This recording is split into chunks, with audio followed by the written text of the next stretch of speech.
Peter Lerner is a former IDF spokesperson, international director of the Israel Labour Federation, the Histadrut, and someone not only deeply embedded within Israel, but has a deep understanding of Israeli society, a commentator sought around the world.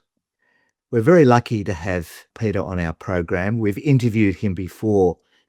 And listeners, this is less about, oh, Peter, give us an update on all the fronts that Israel is facing, and more a question around what sort of Israel is emerging after 3 years of war.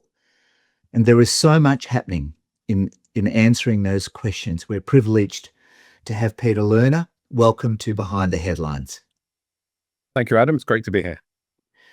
Peter, let's start somewhere uncomfortable for people like you and me who love our beloved Israel. In Qusra, in northern Samaria in the West Bank, we've seen radical settlers besieging Palestinian families in their homes, conduct which the very pro-Israel American ambassador to Israel, Mike Huckabee, has himself described as thuggish. He's no enemy. Peter, where was the Israeli state? Why does a country capable of extraordinary military precision appear either unwilling or unable to stop Jewish extremists terrorizing the Palestinian civilian population? What's happening? Adam, I think what we are seeing and what we've seen over the last few days in Qusra is the culmination and the essence of what this government has reflected. It has empowered extremism, it has funded extremism, and it has supported the elements, or the most extreme elements in Israeli society, especially in the West Bank. This actually means that while you would expect there to be a process of lawful behavior, of a law enforcement, of a process that prevents these types of actions, you see that the establishment from the ministers who are responsible for law enforcement, like Ben Gvir, or the defense minister, withdrawing from that sphere because it's unpopular in their electorate. So the understanding is that what has happened is they feel those extremists, those violent extremists, and in some cases those terrorists, are taking what they perceive as the law into their own hands and acting on I think that what they would probably call it some sort of messianic calling.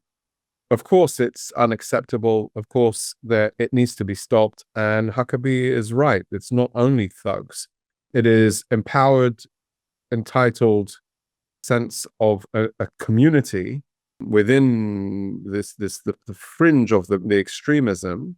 They're acting and creating this unbearable reality for Palestinian families that all they want to do is get home. For me, is something that needs to be changed. It needs to be reprioritized, and law enforcement does not depend on what type of ID card you hold, whether it's Israeli or Palestinian. It needs to be implemented. Yeah. You know, terrorism is terrorism. And Israel has always prided itself on being a stalwart in the Western world in opposition to terrorism. But terrorism of the Jewish kind, to most of us, should be no different. And yet it is being treated differently. You've said it's because of the electoral needs of the Ben Gvir and Katz, the defense minister. Peter, does it boil down to that? Does it boil down to, well, they're so on the extreme that they're going to let these people get away with what they want? Does it, because the state is bigger than those two men. Yeah, but I think what we need to see, of course, the state is bigger than those two men. But I think what I was trying to say is that they are the tip of the iceberg. Beneath them is a system that has been, I would say, capitulated to the violent extremist settler movement over the last 4 years. How do we see it? We see it in funding. We see it in extensive support. We see it in the political environment. We see that their voice is louder and larger and bigger than their actual numbers in the political arena. And so when these small elements take action, the government doesn't know how to deal with it. I don't know that they want to deal with it. I think that's the problem, because I don't know is because they haven't said anything about it. You would expect them to at least, say something, this is unacceptable, we won't allow it. But no, it's being left. And what it's created a vacuum where the defense forces, whether it's the Israeli police force or the Israeli military, are also in a state of uncertainty. And so, no, of course, it's much bigger than Katz or Smotrich or Ben Gvir and any of these people. It's much bigger than that, but it is a society, and I'm not saying it's the whole Israeli society. I'm not saying it's even the entire settler movement. A society that's been subordinated to their messianic ideas, and an inability of the system to push back, the inability to say, no, this is wrong, the inability that of the legal authorities to push forward. Now, I think when we look at it, and here's what I clearly understand, is when we look at it, this is a path that has to be stopped, and it needs to be stopped PDQ, pretty damn quick, because this is a very slippery slope where it happens in the West Bank, it'll happen elsewhere as well. And it can't be accepted. In normal society, we need to put these types of things to an end. Yeah, I want to come back to some of the consequences you're alluding to, and they're dangerous consequences. But I want to make the comment that in May this year, when I was there was a meeting at my son-in-law's yeshiva, Har Etzion, which is the heart of the traditional religious Zionist settler movement. And they had the head of Kogat, which is the head of the IDF administration of the West Bank, talk to them because they were very upset about these extremists, the traditional settler movement who believe in the biblical right to the West Bank. Arguable, we'll talk about it, whatever.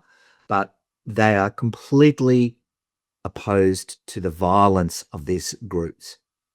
So they're having the meeting with the general who runs Kogat, and a few of these extremists interrupted the meeting. I mean, this is their brethren, in a sense, not a non-violent brethren. And they interrupted, screaming, and were wild.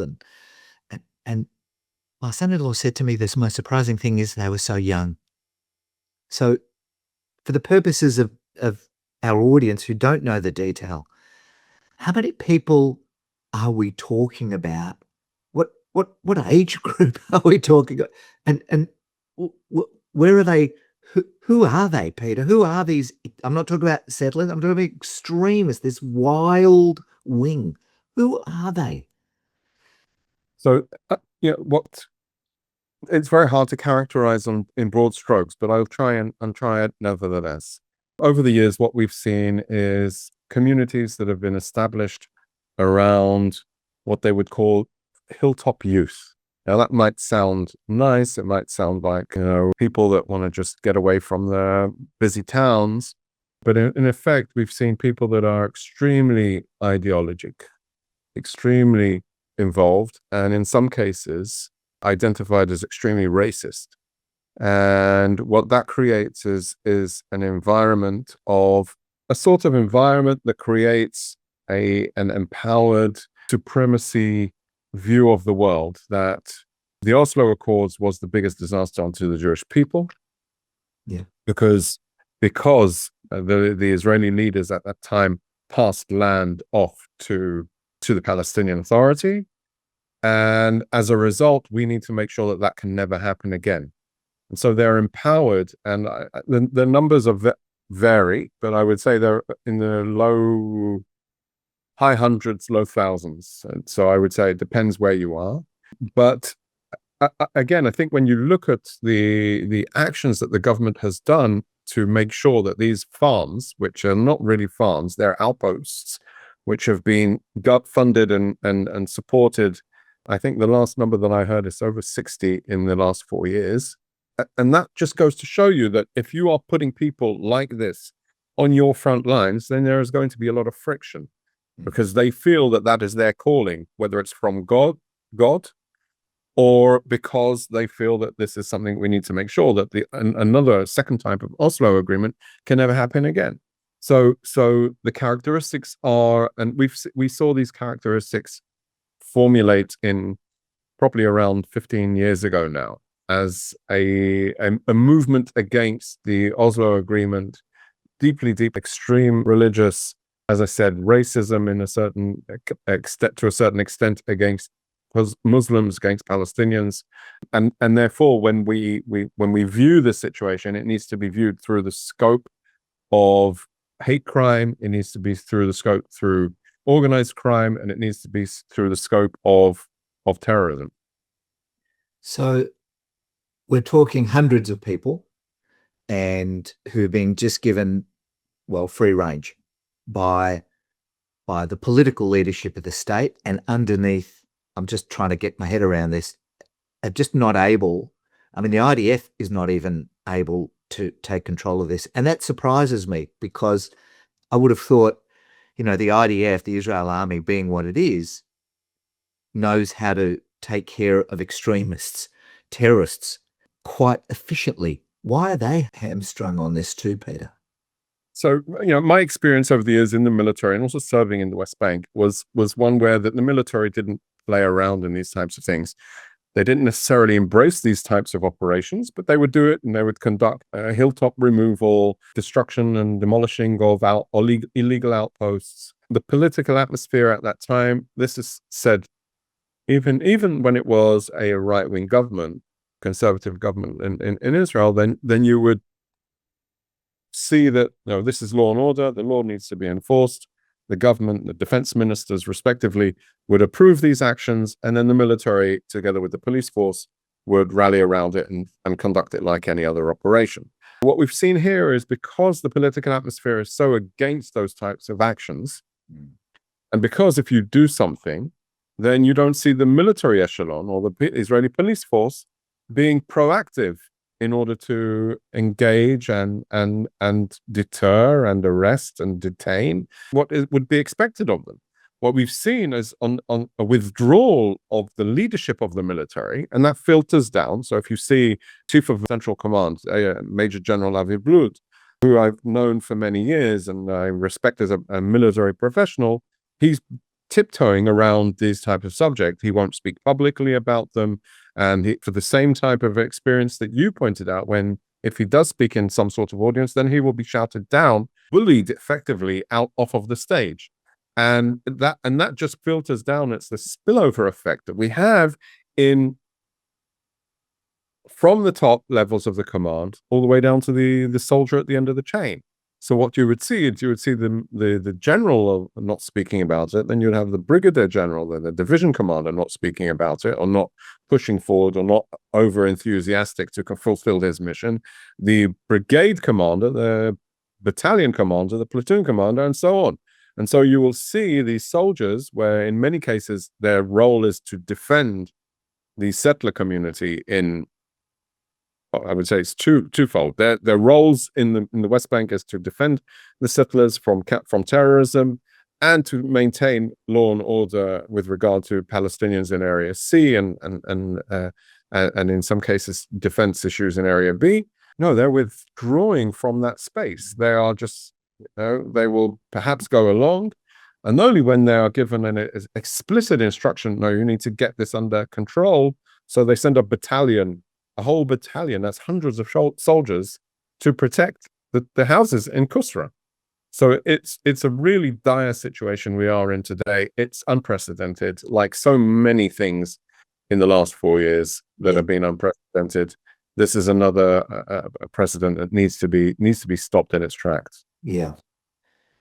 And the follow-on, if Palestinians conclude that the IDF will protect violent settlers, but cannot reliably protect Palestinians from these people who are violent and causing both damage to property and life, what does that do to our beloved Israel's claim to the rule of law, Peter? I mean, what does it say?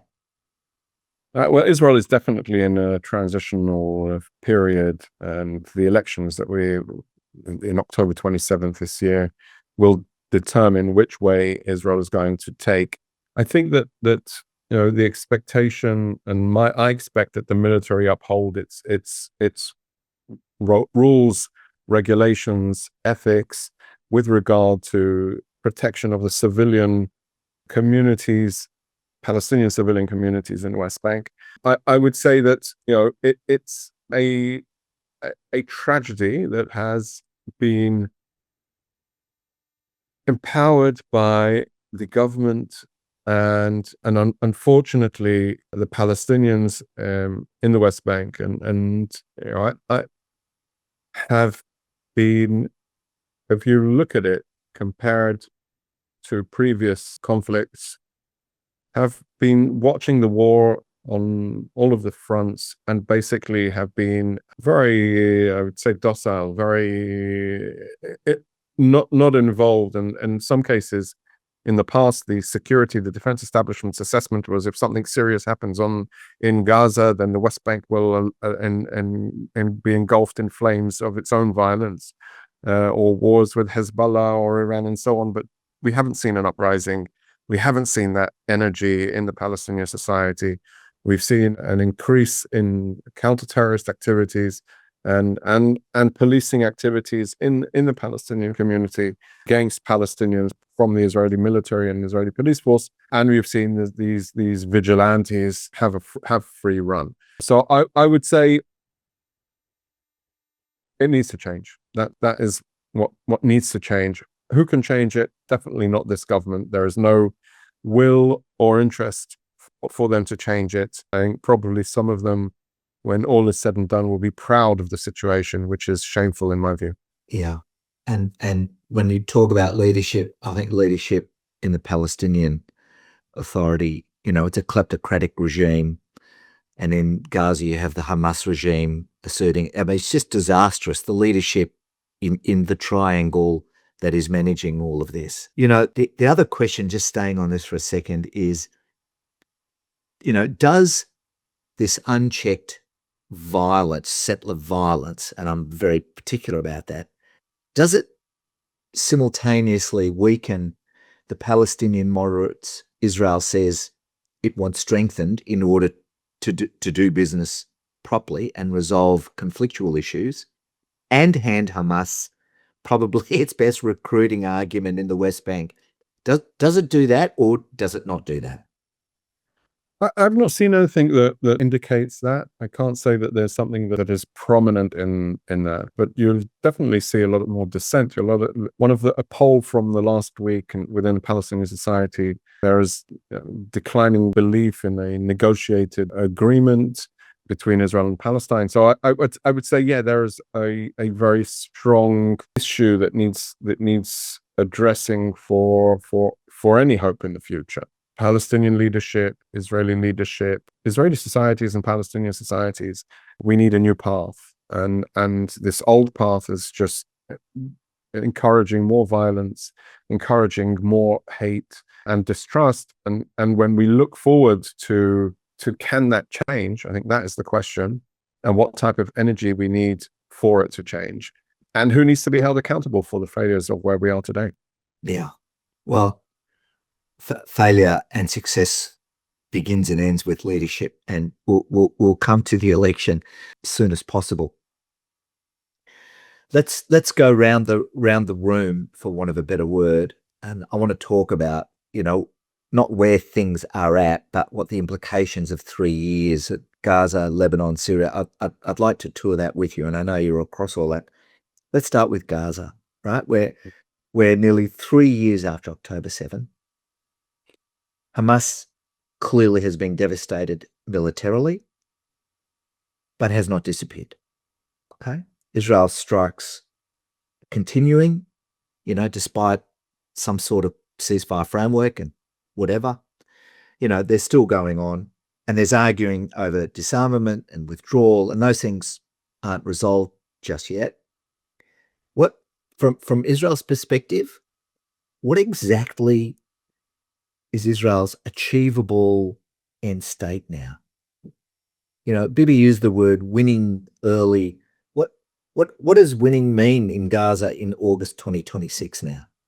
Netanyahu's total victory has become a total sham. And I would say that the fundamental understanding in Israel, and it's across Israeli society, across the political spectrum, from the Democrats, the Democratim, all the way to everywhere else on the right of the Democratim, which is basically everyone else, is a very clear understanding that what happened on October 7th cannot be permitted to happen again. And so the expectation that Israel cede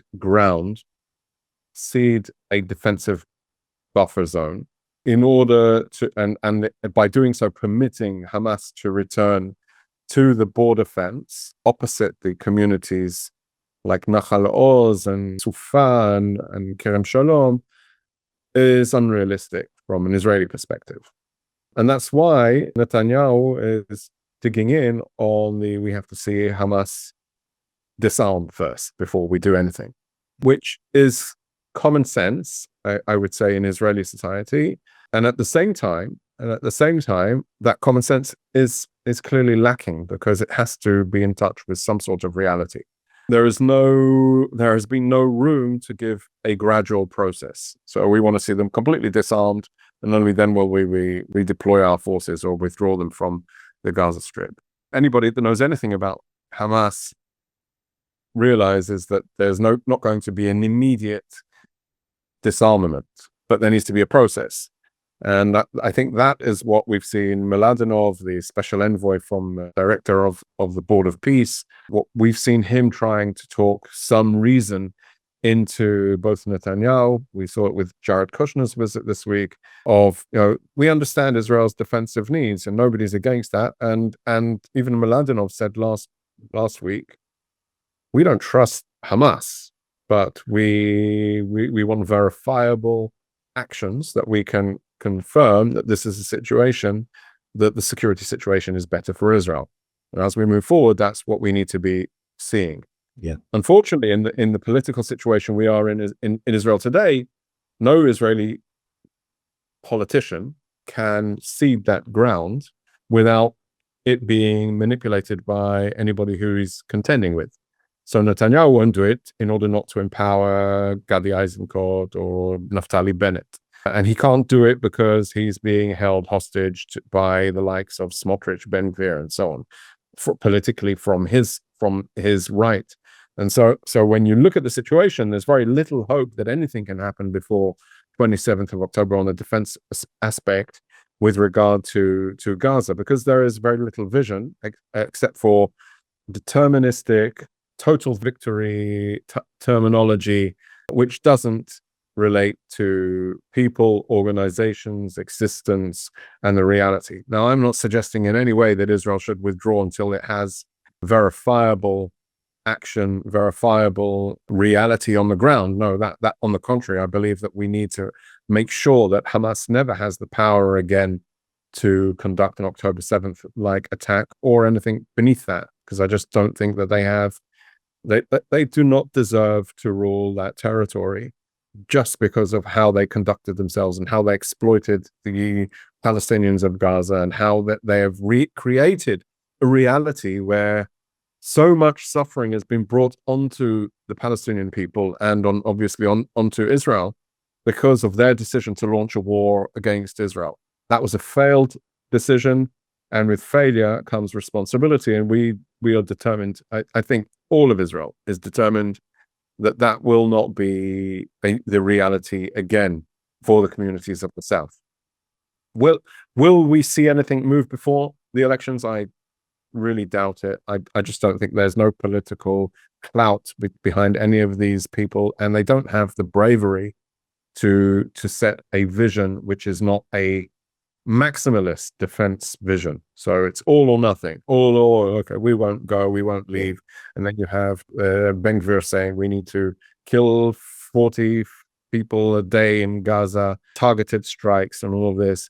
And then you have other ministers saying, we need to reestablish settlements in the Gaza Strip. And it's all politics. It's all politics. Yeah. It's all populist politics, and that I think is the challenge. Yeah. So So is the failure to develop a credible, political day after plan for Gaza a long-term way of living next door to each other? And ultimately that is going to happen. We've got to find that way. Is that strategic political vacuum now more dangerous than the military problem itself in Gaza? Because if Hamas is or is not going to govern Gaza, and realistically, who can? What alternative is there other than endless war? So we can't get caught up in this endless. We do need leaders that will put forward a vision, and I would say that the day after plan should have been devised in the very early stages of the war in order to reach it. And the talk of total victory, which nobody really understood what that meant. Everybody understood it for himself, and that is the genius of Netanyahu of being able to craft and design these slogans which give people these warm, fuzzy feelings, which in reality never come to being. The Clausewitz, the military theoretic thought leader, said that war is political intercourse by other means, and if you have a political outcome that you were trying to achieve, then the tools of war is another tool in the toolbox of the statesman. And Israel failed to devise the political outcome of this war other than Hamas will no longer exist. And as we've seen today, they have failed at that. Yeah. Not because it can't be beat militarily, but because you need to have a viable alternative to them. Now, Netanyahu turned his back and was very strong in not allowing the Palestinian Authority to have any role in rebuilding the Gaza Strip in any way. Security, internal strife, the reconstruction, anything, or even dealing with the Palestinian refugees that could have been or should have been evacuated to the Sinai Peninsula for at least temporarily to get them out of harm's way from Gaza. And he didn't do that because basically, if he would have accepted the Palestinian Authority into Gaza, it would have meant that his entire strategy of sidelining the Palestinian Authority over so many years was a failed strategy. The only viable, the only real partner, the only decent player, although not perfect, and you talked about the klepto characteristic of the Palestinian leadership that we have today, but it's always a choice between alternatives, and they are the best. Well, they're the guys. They're the guys in the chair. They're the ones in the chair. And not only that, they have tools, they have experience, they have systems, organs, and there is also, I think, there was some motivation in order to fulfill that. Eventually, there will be some sort of Palestinian Authority in the Gaza Strip. Eventually, that is what Miladinov's plan, the Trump plan, is forging a Palestinian leadership alternate to Hamas, and a weaker version, perhaps, of the Palestinian Authority. But at the end of the day, it's the same people. And at the end of the day, we need to come to terms with that. And at the end of the day, we need to identify, for Israel's security interest, for Israel's national interest, how will we live side by side with these neighbors, despite the fact that these are our neighbors. And this, I think, is still Israel is not being talked about enough. Only the Democratim have some sort of platform and relate to it publicly. And even that it's not the front and center of the campaign, because what is more important for most Israelis is Israel's democracy. So I would say, that will be second, third, fourth down the line of the list of things that need to be fixed after October. Yeah. Peter, I'll never forget your words to me in February 24. You took me into the office, you showed me the GoPro video, and then you said to me, as I remembered to breathe, and I remember that, you said to me, Adam, no matter what you've just saw, nevertheless, these are the people living next door, and we must find a way to avoid this again. And I'll and you're right. They are the people living next door. We can't determine so much of their political future other than to create the conditions where the extremists don't exist. But we're living in this extreme world. Lebanon, extraordinary stuff there. The president of Lebanon is battling, and we know Lebanon is divided between the Shiites and the representatives of the Shiites, the Christians, and the Sunnis. And that's the structure of Lebanon, designed to avoid another civil war of the 1970s. Israel's dramatically degraded Hezbollah, which is not a proxy, it is a functioning arm of the Iranians. We're seeing Israel strike and strike again, and we're in southern Lebanon. That is itself a problem, but for whatever reason, it needs to be there while diplomacy unpacks a future change. Is Hezbollah genuinely being dismantled as a strategic threat? And that means that the Lebanese state is coming to terms with itself and needing to reassert itself? Or are we in between yet another period of war, peace? Pete, after 3 years, where is the Israel-Lebanon situation at? So it's very, very similar, in my view, to the situation in Gaza. We're at a standoff where Israel has forces inside Lebanese territory in order to create a buffer zone to the Israeli communities along the border between Israel and Lebanon, and the potential and the understanding of the Lebanese government that Israel can and has and perhaps will strike at Lebanon if they don't get their act together has been a strong motivator. I think they see the situation and reality in Gaza. They don't want that to happen in Lebanon, and therefore they are trying to negotiate a way which will create some sort of sane reality that can be managed, weaken Hezbollah, a weaker, perhaps less the arms held within the body of the state and not by this Iranian forward division on Israel's border, for the safety and security and national security of Lebanon. Again, what are the interests of the United States and how they are influencing Lebanon and pushing Lebanon to the table and creating I think, an unprecedented terminology that we've heard from the Lebanese leadership, prime minister, and I think what we're seeing is something new. I think it's still in its very early stages, and Israel needs to be very cautious when conducting strikes in Lebanon.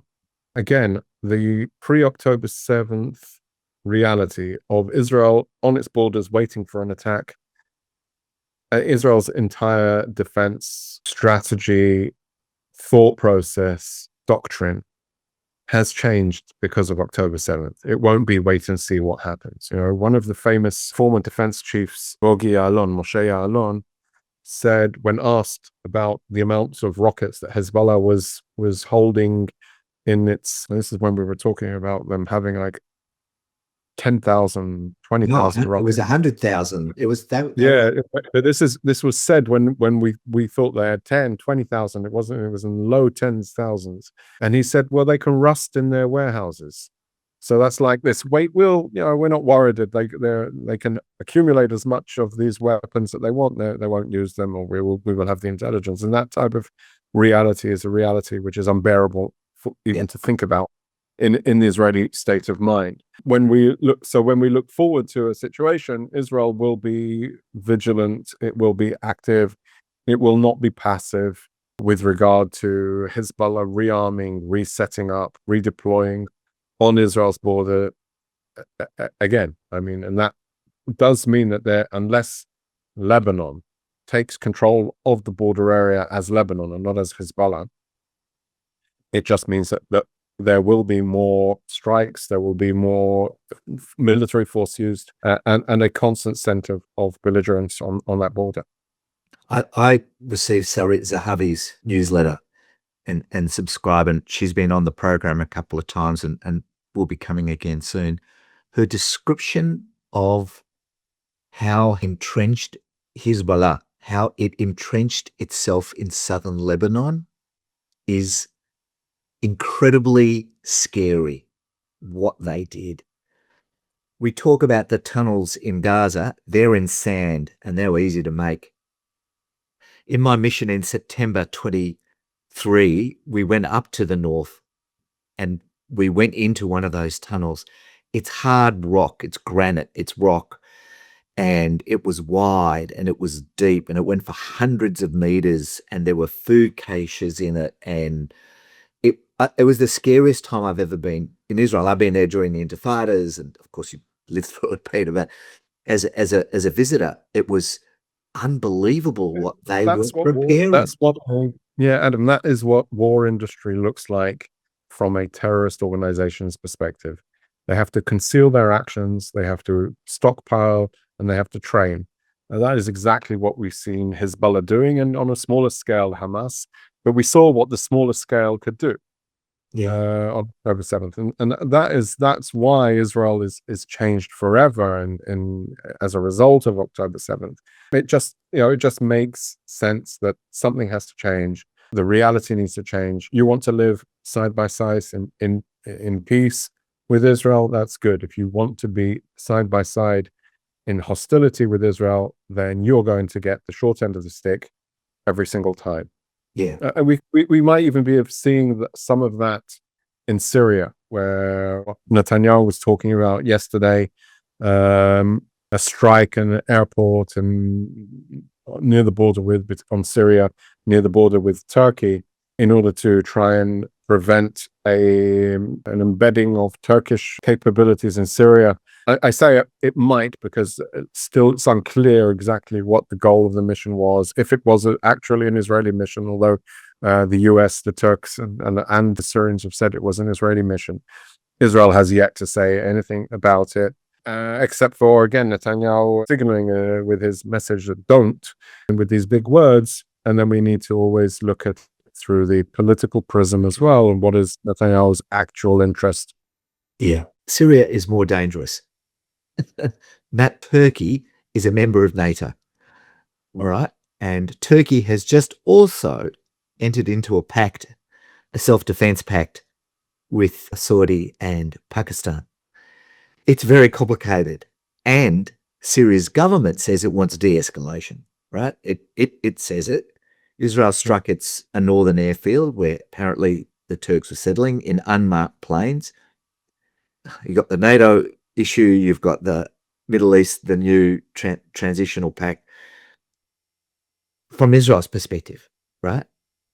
Is Israel in danger of turning a potential strategic opening in a post-Assad Syria, and that's the intimation, into a confrontation with Turkey, who has sort of been looking for a fight with Israel? I mean, that's the negative side of things. It's a negative interpretation, but is that a problem? Israel and Turkey have had a roller coaster of a relationship for many years. I think that their confrontation isn't determined. It doesn't have to be there.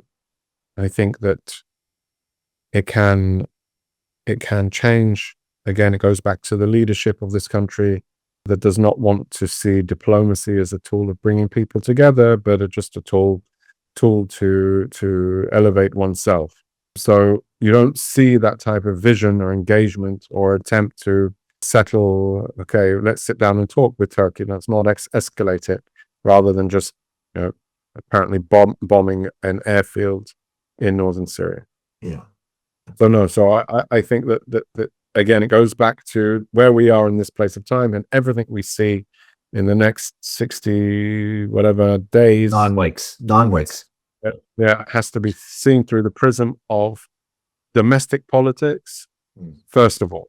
Yeah. And that's why the question of, was it actually necessary to conduct the strike now in this situation, and was it to prevent a reality that would lead eventually to an October 7th type reality for Israel, or was it something that was politically motivated?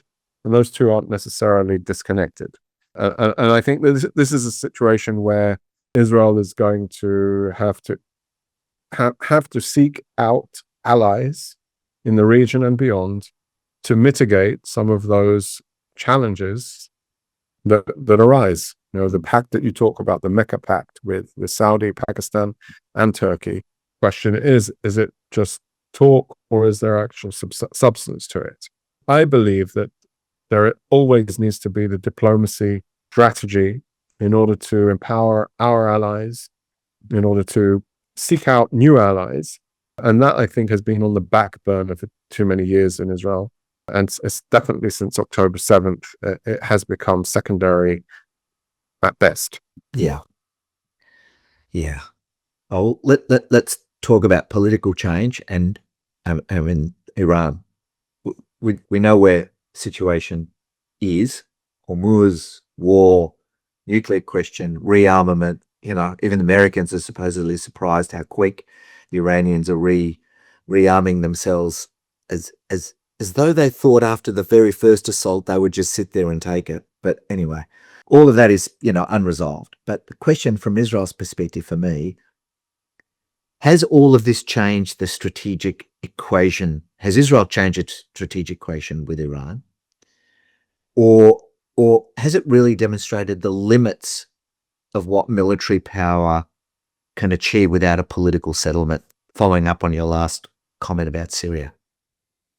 That's a very, very good question. I think that the limits of military force, of the use of military force, have been coming more and more apparent to Israeli society over the last 3 years, clearly, which means that, okay, the idea to step out of the comprehensive plan of action, the JCPOA, was that a good idea to push America out of it, where Trump left that accord, under the understanding that we could always use military force in order to curb Iran?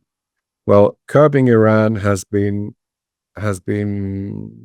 limited in success on one hand. On the other hand, the credible threat of use of force, which has been realized in the last 2 years by Israel and the United States against the Iranian regime and its military apparatus, is also a strong playing card. Now, of course, as a country, as a nation state, the Islamic Republic of Iran has learned from that. And of course, their industry went into full gear immediately when they could, in order to try and rebuild, restock, and reassess how they can do it better the next time. So I would say there needs to be, like in all other arenas, there needs to be a political outcome that is achievable, and credible use of military force needs to be understood that it can be done with its limits, which is like common sense, but for some reason over the last 4 years has not been the bon ton. It's like, we can beat everybody into a bloody pulp and then they will submit. Yeah. Well, it's the decapitation strategy. We'll knock off the leadership and then they'll roll over. Well, how's that working for us? As we would say in Australia. Not really. Not really. Peter, let's pull the camera right back. Let's zoom out and look at what Israel has had to live through since October 7. There's, of course, the day and the weeks after. The endless war in Gaza, Iran, Hezbollah, Syria, Houthis every now and again, hundreds of days of reserve duty, hundreds of days, hostages, internal political warfare, settler rampages, enormous international hostility. I am painting a picture, right? And it's a dark picture. International hostility, the rise of anti-Semitism. And when I go to Israel, I just see the resilience is endless. It's endless. It's unbelievable. The country's GDP rate is 3% in the middle of a war. Construction everywhere. This is a very complicated thing. But my question is, how is Israeli society doing? Is it as resilient as we know, or is what I also saw in May, is exhaustion just beginning to win? No, it's not beginning to win. I think the exhaustion is clear and expected and understandable. I mean, you live through a reality of constant threat. You live through a reality from not knowing what's going to happen from 1 minute to the next. You live through a reality where you could be called up to reserve duty again and again and again and again. It's taking its toll on society. But on the other hand, when you talk about that resilience, it's the basic understanding that we've got nowhere else to go. So we have to put our big man's pants on, pull them up, and keep moving forward. I think this is Israel. Israel was formed on the agency. We established this thriving country in how many years? It is a miracle in its essence, and that is, I think, the agency of Israelis of getting up and doing, of not being passive, of building society, of building communities, of building towns, of building economy, of building, the Histadrut where I work was established in 1920, 28 years before the country was established, to build the civil society of Israel. And that goes to show the state of mind and the forming of the DNA of get up and don't be passive. Despair is not your alternative. You need to look after yourself, move forward, take care of your family, and look forward. And so, yeah, because we are constantly in this continuum of time, I would say, yes, there is always going to be this sense in Israel where we need to do something more. We need to continue to build. We need to continue to be strong.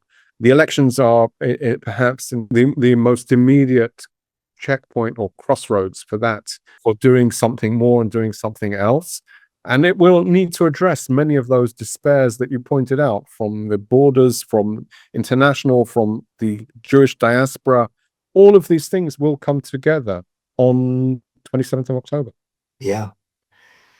I think that I would say, I think that we need a vision of renewed Israeli agency over its future, of what does our society look like in the next 5, 10, 20 years? What type of relationship do we want to have with the world? What type of relationship do we want to have with the Jewish diaspora? How do we fit in with the map of the global politics? If we have a vision for that, then we can achieve perhaps some of it.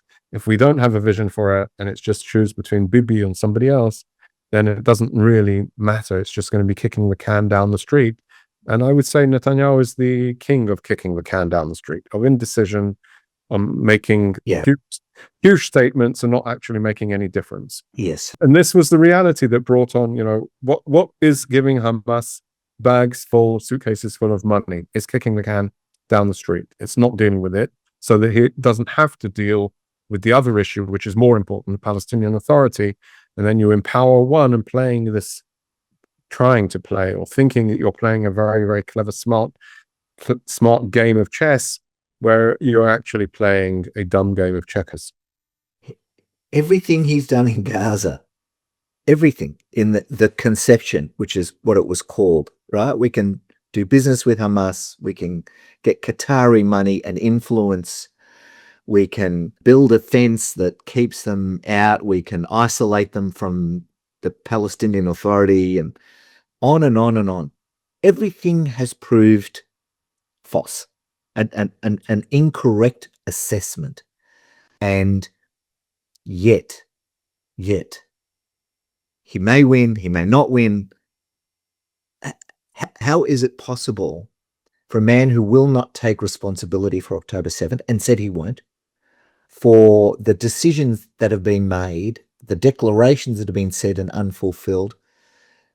And I know we're sitting in a center. We're sitting in the center, left of center, right of center, whatever. How is it possible Israeli society is going, well, actually, we might still go with him? How is that possible? From our perspective, it just doesn't, you can't see it.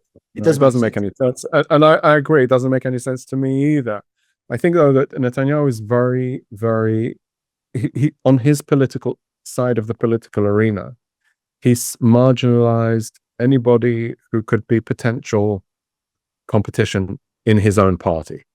So if you look at the Likud, traditionally I would say center or right of center. Right of center. It has been Right of center, decent, we can argue. Conservative, natural conservatives. Yep.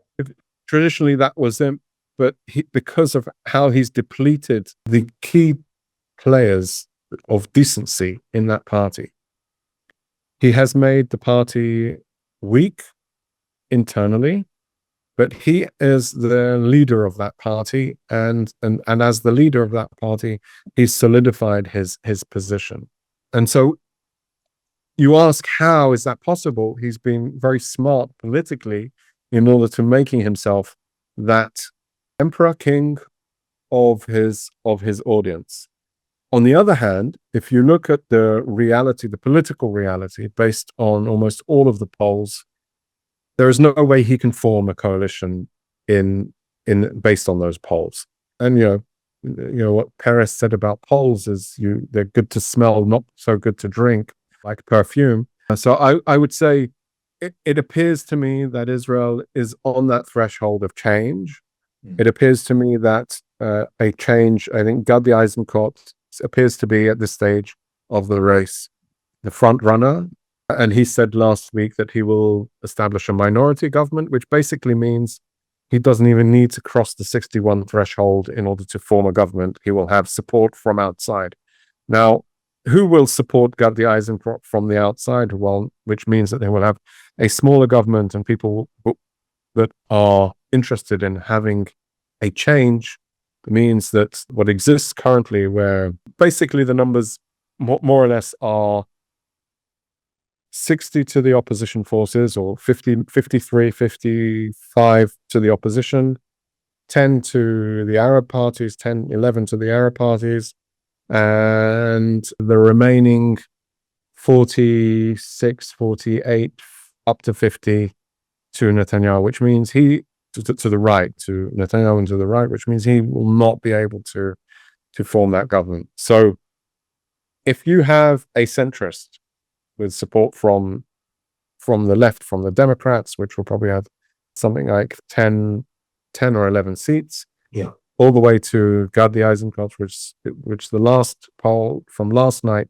suggested something like 26, and everything in between, which will be Yair Lapid and Naftali Bennett and Lieberman. So you will have something around 56, 57 seats government, and then you will have some of the Arab parties which will vote in favor of this government, and maybe even some of the ultra-Orthodox which will also support in favor for this government while not being members of it necessarily. So I think there is a pragmatic approach to shifting Israel's politics into a new space. Question is, at what cost? I think if we know anything about Netanyahu, he won't go down lying down, and he will be kicking and punching all the way with every dirty trick under. Some of the stuff, the AI stuff they've created. I mean, it's shameful. People ask me, and at some point I have to say to them, "There's a miracle here, right? The miracle it is Israel is still a democracy amidst all of this, right? What other country would be? We can't take. I think that we can't take. I think, Adam, we can't take that for granted anymore, and I think that is the concern of what happens the day after. If what is realized now, and Netanyahu is loses or isn't unable to form a government, and he will again challenge it in every way possible. So we can't take that for granted. There are concerns about manipulation on the day, manipulation of the polling, obviously of public opinion around the day, of fear mongering and all of that. And these are things that Netanyahu he's created an art out of it over the last 20 years, and that is the concern. So I'm hopeful but cautiously optimistic. His rhetoric, never forget, his rhetoric was the umbrella in which the assassination of Yitzhak Rabin took place. It's straight. There's no argument from anyone about that. And we live in a Trumpian world, so there are dangers. But there's also the possibility of hope, renewed democracy, renewed unity, renewed strength, that the ultra-Orthodox are splitting. They know where their bread is buttered. They've got to stay in the game, or they'll just be, what they're doing right now has got to finish. There's possibilities. There's Mansour Abbas and the Ram Party, who was an incredible minister last time, one of the only Israeli Knesset members I've ever met who met every hostage family. The Likud ministers have it. The ultra-Orthodox, the right-wing, he was the one who met every single hostage family. I'll never forget it.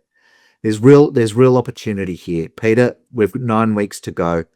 You've given us a real insight into the challenges, the difficulties, as well as the hope in front of us.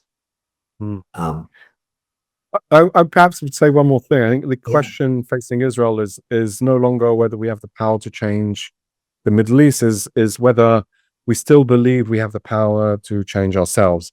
Yeah. And it can happen. And I think that there is some potential there for change. Can't be a given. It can't be taken for granted. If we've learned anything from October 7th, that we can't take our lives for granted. We need to be active. We need to own our vision of agency, as I said, into a state of we can achieve extraordinary goals if we get our shit together.